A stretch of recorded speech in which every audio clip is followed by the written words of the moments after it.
tanki modni aparati v mnogih barvah z normalnim zoom goriščnico. Njihova prednost pa je predvsem, da so zelo tanki za vsak žep, hitri za uporabo in v bistvu na kakršnem koli dogodku ga lahko imamo s sabo. V tem segmentu predstavljamo v bistvu dva nova aparata. To sta S4100 in S3100. Že v tem segmentu ostaja pa v prodaji tudi S5100, ki smo ga predstavili jeseni. Če pogledamo natančneje S3100, S3100 je naslednik najbolje prodajanega aparata v Sloveniji in tudi najbolje prodajanega kompaktnega aparata na evropskem trgu. To je bil do zdaj model S3000.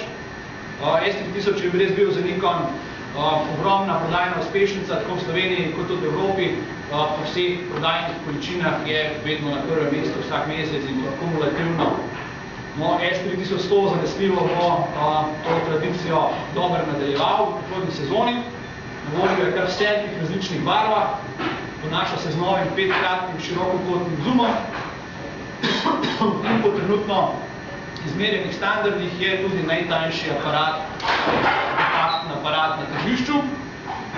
Samo tipalo je 14-milijonski CCD senzor.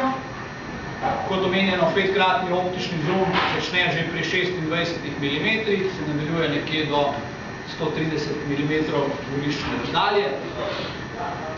V 7 barvah, prav tako kot ostali aparati, nekje tem štartnem in L in style segmentu, pa snema HD video posnetke v resoluciji 720p.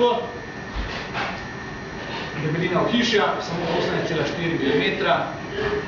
Priporočena maloprodajna cena pa nekje tam, kjer je svojo življenjsko pot zaključil S3000, torej S3100 nadaljuje na istem cenovnem točki okrog 139 evrov.